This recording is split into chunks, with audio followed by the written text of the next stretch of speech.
એનવીસી બજારના મની મેનેજરમાં આપનું સ્વાગત છે અને મની મેનેજર એટલે તમારા નાણાંનો ચોક્કસ આયોજન માટે અપાતું માર્ગદર્શન. હું પ્રીતિ દલાલ આપ સૌનું સ્વાગત કરું છું આજના મની મેનેજરમાં. મની મેનેજરમાં આજે આપણે વાત કરીશું મ્યુચ્યુઅલ ફંડ વર્સિસ પીએમએસ. બંનેમાં ટેક્સ કઈ રીતે લાગુ થશે અને તમારા માટે કયું રોકાણ સારું રહેશે. ત્યારે મની મેનેજરમાં આપણે રોકાણના વિવિધ વિકલ્પોની વાત કરતા હોઈએ છીએ. તો આજે આપણે મ્યુચ્યુઅલ ફંડ અને પીએમએસ એટલે કે પોર્ટફોલિયો મેનેજમેન્ટ સર્વિસીસની વાત કરીશું ને આ બંનેમાં શું તફાવત છે અને બંને પર ટેક્સ ટ્રીટમેન્ટ કઈ રીતે લાગુ પડતી હોય છે અને તમારા માટે ક્યાં રોકાણ કરવું વધુ ફાયદાકારક બની શકે એ અંગે આજે આપણે વાતચીત કરીશું. અને આ ચર્ચામાં આપણી સાથે જોડાયા છે ચાર્ટર્ડ એકાઉન્ટન્ટ અને નિમિત્ત કન્સલ્ટન્સીના ફાઉન્ડર નિતેશ બુદ્ધદેવ. નિતેશ, આપનું સ્વાગત છે. તમે આજે ડેબ્યુ કરી રહ્યા છો. તમે ઘણા બધા આઈ થિંક સેમિનાર્સ તો કરો જ છો, પણ આઈ થિંક ટીવીના પડદા પર આઈ થિંક તમે ડેબ્યુ કરી રહ્યા છો. તો welcome to this world also, કે તમારા વ્યૂઝ અમે દર્શકો સાથે વધારે ને વધારે તમે શેર કરી શકો.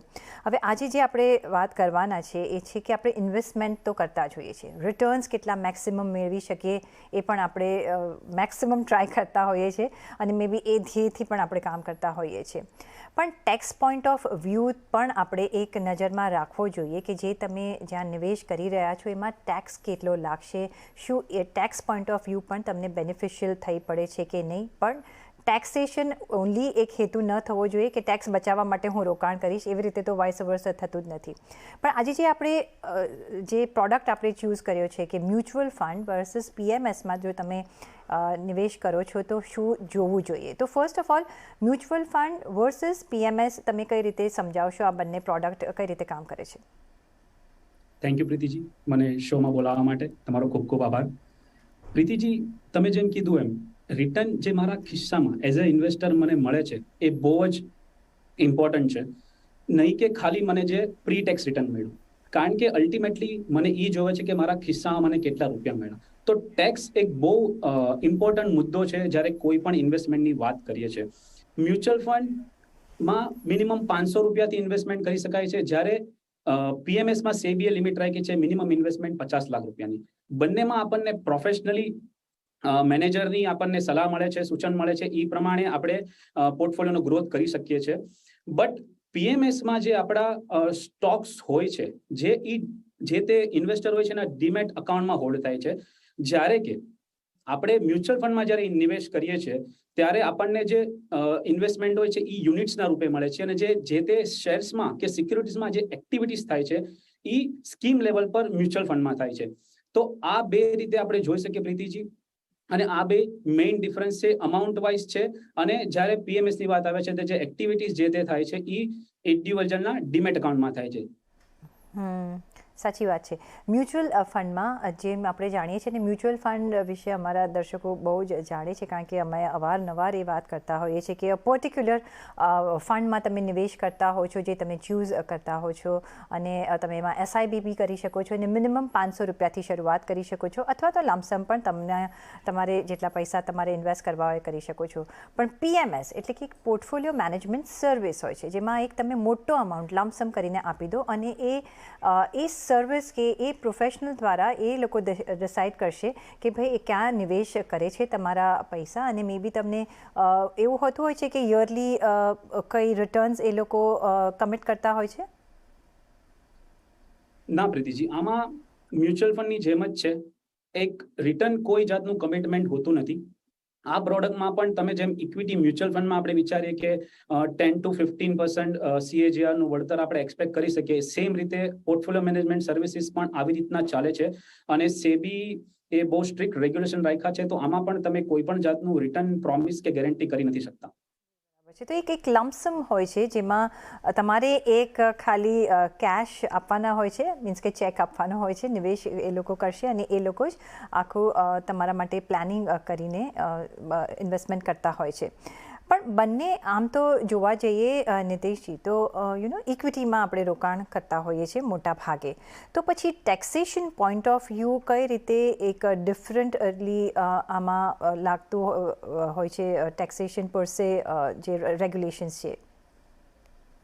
રાઈટ પ્રીતિજી, તો મ્યુચ્યુઅલ ફંડમાં કે પીએમએસમાં ટેક્સેશનના મોટા રૂલ જોવા જાઓ તો સેમ જ છે. જ્યારે પણ ઇન્વેસ્ટમેન્ટની વાત આવે ત્યારે એમાંથી જે આપણને રિટર્ન મળે એ ઇન્કમ ટેક્સમાં કેપિટલ ગેઇન હેઠળ ટેક્સ થાય છે. પણ હવે કેપિટલ ગેઇનમાં પણ જેટલો હોલ્ડિંગ પીરિયડ છે, ક્યારે ઇન્વેસ્ટરે ઇન્વેસ્ટ કર્યું અને ક્યારે વેચ્યું, એ સમયગાળો છે, એ બેઝ પર નક્કી થાય છે કે ઇન્વેસ્ટરને શોર્ટ ટર્મ કેપિટલ ગેઇન લાગશે કે લોંગ ટર્મ કેપિટલ ગેઇન લાગશે. જો 12 મહિના કરતા વધારે આ ઇન્વેસ્ટમેન્ટ હોલ્ડ કર્યું હશે તો એના પર લોંગ ટર્મ કેપિટલ ગેઇન લાગશે. અને જો 12 મહિનાની અંદર જ આ ઇન્વેસ્ટમેન્ટ વેચી દેશે, ફોર એક્ઝામ્પલ પીએમએસમાં શેર્સ વેચી દેશે તો, અને મ્યુચ્યુઅલ ફંડમાં યુનિટ્સ વેચી દેશે વિધિન પીરિયડ ઓફ 12 મંથ્સ, તો ત્યાં આગળ શોર્ટ ટર્મ કેપિટલ ગેઇન લાગશે. લોંગ ટર્મ કેપિટલ ગેઇન છે 10% અને 1 લાખ રૂપિયા સુધી પર વર્ષે ઈ એક્ઝેમ્પ્ટ છે. અને એના પર 10% પ્લસ 4% સેસ પણ લાગે છે, એટલે ટોટલ ટેક્સ આવે છે 10.4%. જ્યારે કે શોર્ટ ટર્મ કેપિટલ ગેઇન છે 15%, એના પર પણ 4% સેસ લાગે છે, જે ટોટલ થાય છે 15.6%. તો આ લોંગ ટર્મ અને શોર્ટ ટર્મ કેપિટલ ગેઇનનો ડિફરન્સ છે. બટ પીએમએસમાં કે મ્યુચ્યુઅલ ફંડમાં આ બંને આવી રીતે લાગે છે. અને જે ડિવિડન્ડ મળે છે ઇન્વેસ્ટરને, એ પણ પોતાના સ્લેબ પ્રમાણે ટેક્સેબલ થાય છે. ઈ ડિવિડન્ડ મ્યુચ્યુઅલ ફંડમાંથી મળે કે પછી તો પીએમએસમાં જે ઇન્વેસ્ટ કર્યું છે, જો કંપનીમાંથી ડાયરેક્ટલી જે શેર્સમાંથી મળે, બંને જ ડિવિડન્ડ ટેક્સેબલ થાય છે સ્લેબ રીતે. તો આમ જોવા જઈએ તો આમાં ટેક્સમાં આવી રીતના ડિફરન્સ નથી. બટ જ્યાં મેઇન ડિફરન્સ પ્રીતિજી આવે છે એ એક્ટિવિટી લેવલ પર આવે છે. મ્યુચ્યુઅલ ફંડમાં જ્યારે કોઈ ઇન્વેસ્ટ કરે છે ત્યારે એને યુનિટ્સ મળે છે, અને જ્યારે આપણે વાત કરી કે પીએમએસમાં જ્યારે ઇન્વેસ્ટ થાય છે ત્યારે જેમ આપણે નોર્મલ સેલિંગ અને પરચેસ કરીએ શેર્સનું, એવી રીતના આપણા અકાઉન્ટમાં થાય છે. પણ એક ફંડ મેનેજર આપણને સલાહ સૂચન પ્રમાણે એ આપણા બિહાફ પર એમાં ટ્રાન્ઝેક્શન કરે છે. તો હવે મ્યુચ્યુઅલ ફંડમાં જ્યારે શેર લેવેચ થાય છે, ફંડ મેનેજર સ્કીમ લેવલ પર લેવેચ કરે છે, ત્યારે મ્યુચ્યુઅલ ફંડને કોઈ ટેક્સ લાગતો નથી. અંડર સેક્શન 10 પ્રમાણે 1023D પ્રમાણે કોઈ પણ જાતનો કરવેરો મ્યુચ્યુઅલ ફંડ હાઉસે નથી આપવો પડતો. જે આ એક્ટિવિટીમાં એને પ્રોફિટ એન્ડ લોસ થાય યા પછી તો એને જે કંપની તરફથી ડિવિડન્ડ મળશે એમાં આપવો નહીં પડે. તો આ ટેક્સ ક્યારે ભરવાનો આવશે? જ્યારે યુનિટ હોલ્ડર પોતાના જે યુનિટ્સ છે એ જ્યારે વેચશે અને એમાં જે કાંઈ પણ જે પ્રોફિટ કે લોસ થશે ત્યારે એ ક્વેશ્ચન આવશે કે એને એના પર ટેક્સ ભરવો પડશે અને કેવી રીતના ભરવો પડશે. એ યુનિટ્સ એને કેટલા સમય સુધી રાખ્યા છે એના બેઝિસ પર હંમેશા એને ટેક્સ થશે. તો આ બંનેમાં તફાવત એટલો છે. તો નીતિજી, આ બધું સાંભળીને દર્શકોને હું બંને કન્ફ્યુઝ થઈ ગયા છે.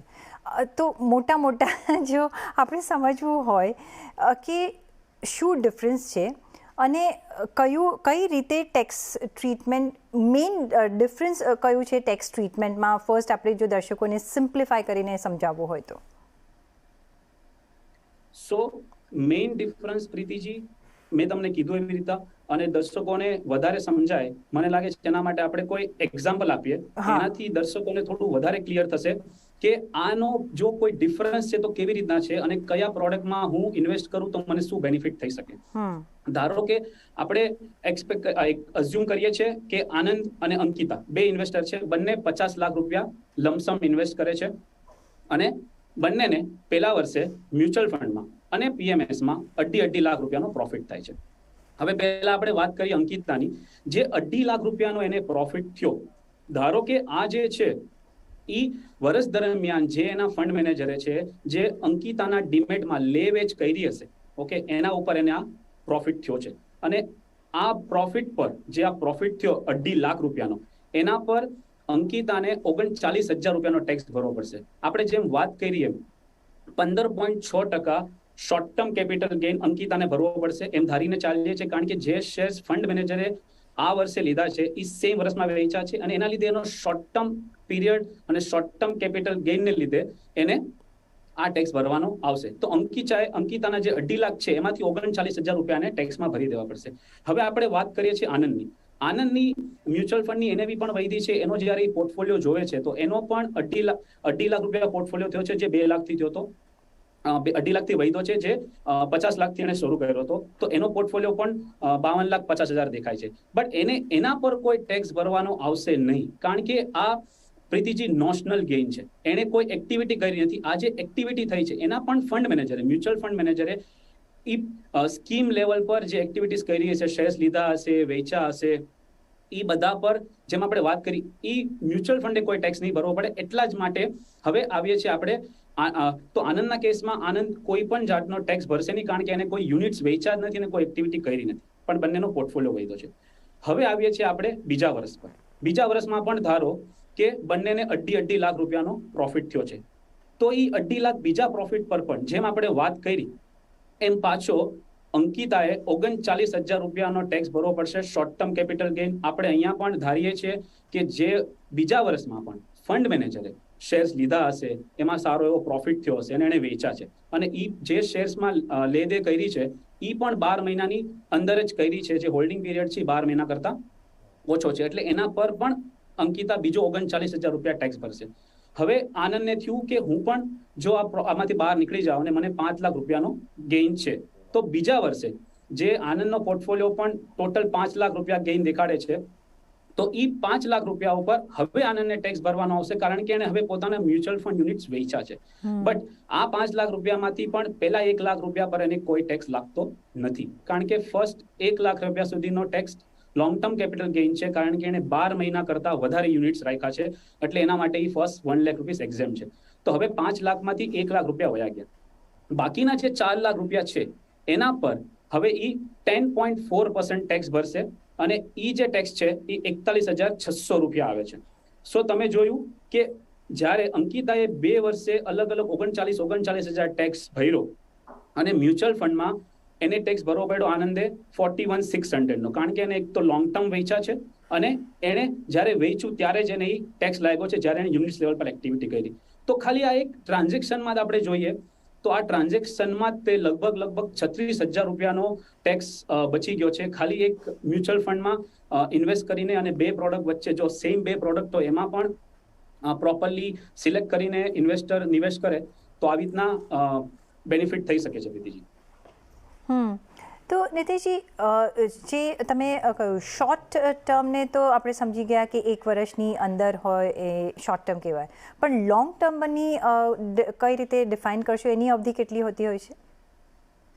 પ્રીતિજી, લોંગ ટર્મની અવધિ છે જ્યારે પણ હું કોઈ પણ શેર્સ અથવા તો મ્યુચ્યુઅલ ફંડના યુનિટ્સ 12 મહિના કરતા વધારે રાખીશ મારા પાસે અને એ પછી હું એને સેલ કરીશ, તો એના પર મને લાગશે લોંગ ટર્મ કેપિટલ ગેઇન.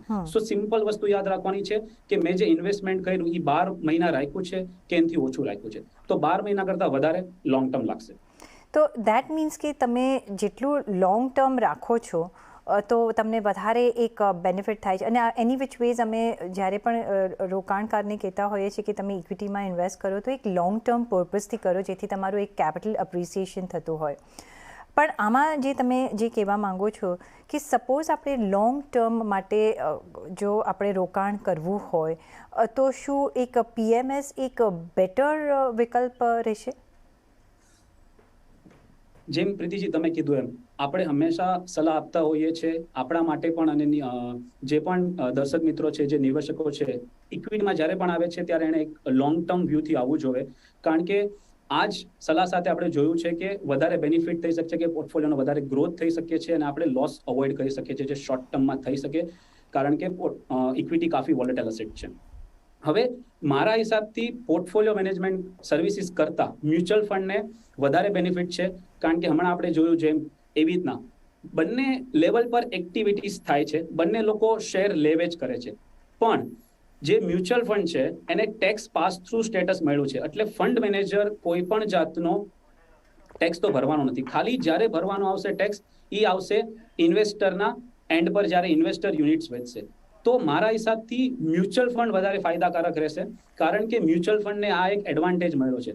સમજો કે પ્રીતિજી 5 વર્ષ સુધી કોઈને મ્યુચ્યુઅલ ફંડ વેચ્યા નથી, તો એની 5 વર્ષ સુધી તો કોઈ ટેક્સ ભરવાનો આવશે જ નહીં. તો આના ઉપર હજી એક બીજો હું ઇમ્પોર્ટન્ટ પોઈન્ટ એડ કરવા જઈ રહ્યો છું, જે છે ટેક્સ ડિફરમેન્ટનો.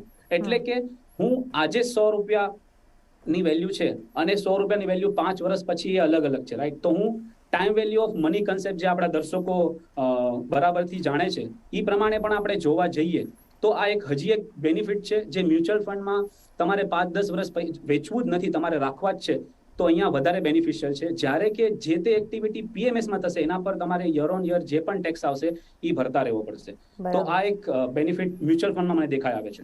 તો ગોઈંગ બેક ટુ જે તમે એક્ઝામ્પલ આપ્યો આનંદ અને અંકિતા જો શોર્ટ ટર્મમાં જો એ વેચતા નથી અને લોંગ ટર્મ માટે મ્યુચ્યુઅલ ફંડમાં ઇન્વેસ્ટેડ રહે છે તો પછી એમને વધારે બેનિફિશિયલ થઈ શકે છે પીએમએસ કરતાં. રાઈટ કારણ કે મારા પીએમએસમાં પણ એક્ટિવિટીઝ ચાલી રહી છે, કારણ કે શેર્સ ઘણા અટ્રેક્ટિવ લાગશે ડ્યુરિંગ ધ યર, અને during the year portfolio management સર્વિસીસમાં એ પણ વેચી દેશે, મ્યુચ્યુઅલ ફંડમાં પણ એ થશે.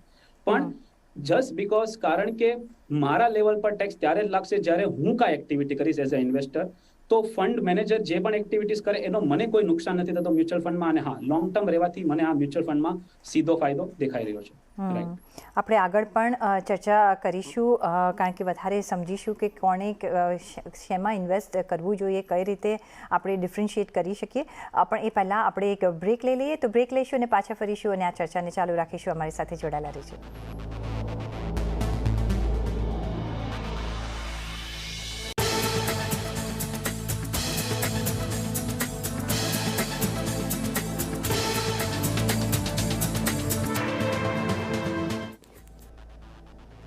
બ્રેક પછી આપનું સ્વાગત છે અને આજે આપણે ટેક્સ ટ્રીટમેન્ટ સમજી રહ્યા છે આપણા ગેસ્ટ સાથે, જે સીએ અને નિમિત્ત કન્સલ્ટન્સીના ફાઉન્ડર નિતેશ બુદ્ધદેવ છે, કે જો તમે મ્યુચ્યુઅલ ફંડમાં રોકાણ કરો છો તો કઈ રીતનું ટેક્સ તમને લાગુ પડે છે, અને પીએમએસમાં તમે જો પીએમએસ થ્રુ રોકાણ કરો છો તો કઈ રીતે ટેક્સ ટ્રીટમેન્ટ થાય છે, અને બંને વચ્ચેનો તફાવત સમજી રહ્યા છે, અને બંનેમાંથી આપણા માટે કયું યોગ્ય છે એ પણ આપણે સમજી રહ્યા છે.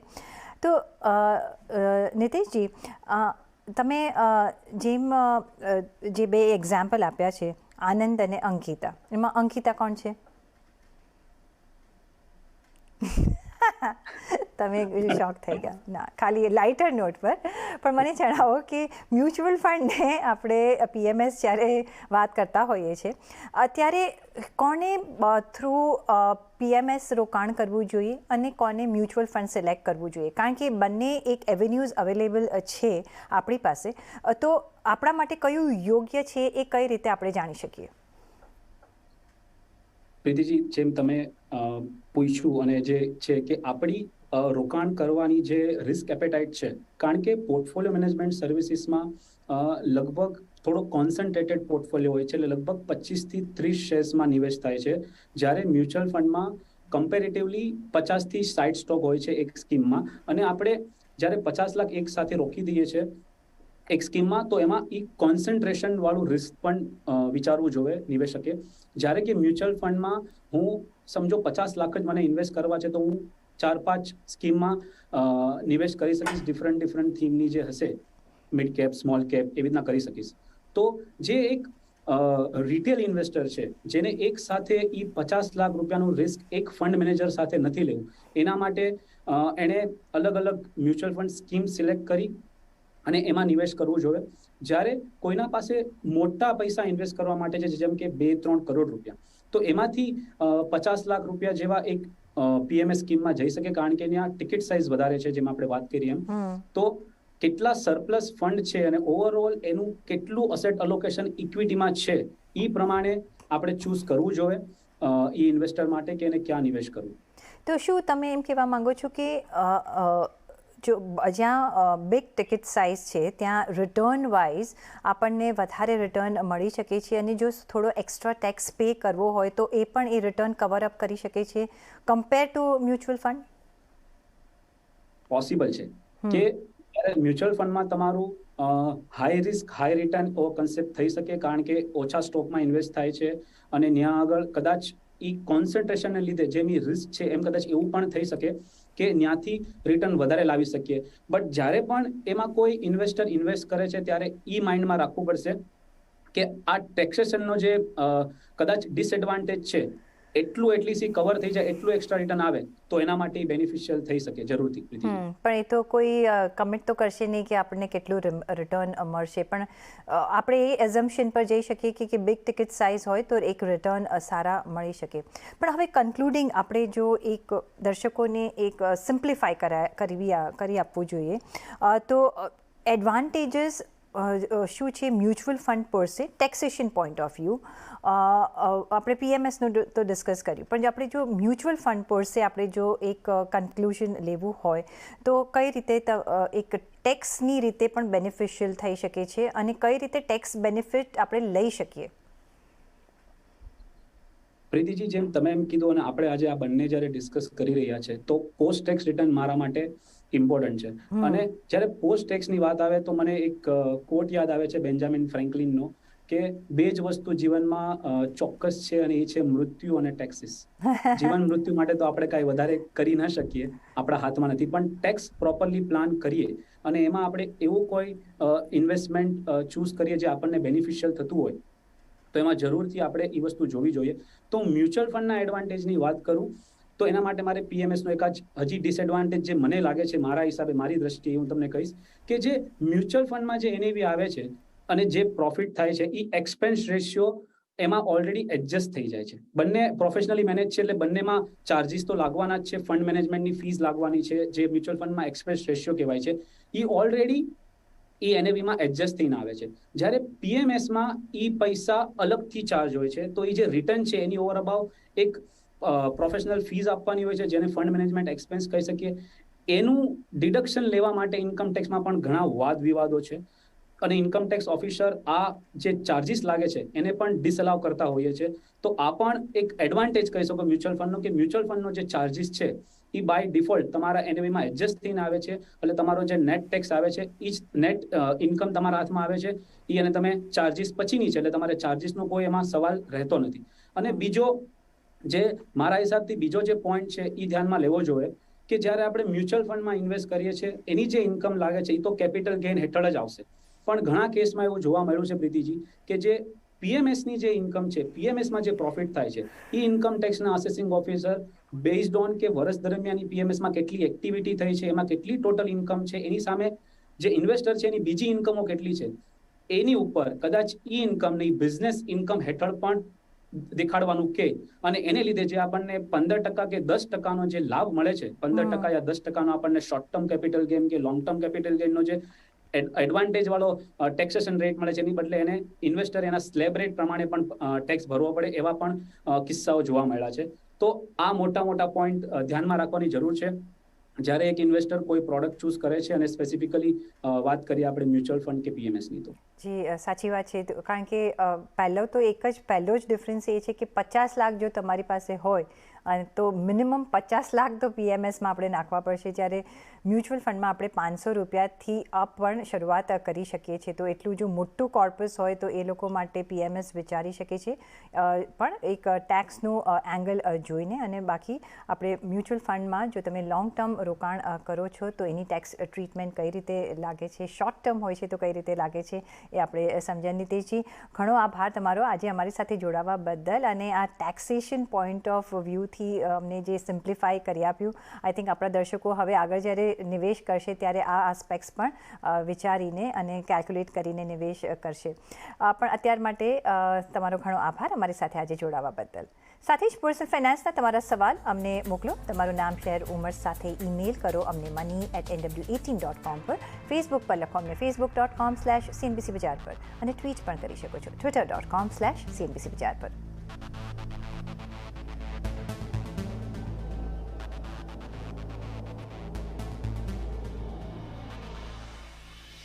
અને આ સાથે જ મની મેનેજરના આ એપિસોડમાં બસ આટલું જ. પાછા મળીશું નેક્સ્ટ એપિસોડમાં. ત્યાં સુધી આપશો રજા. નમસ્કાર.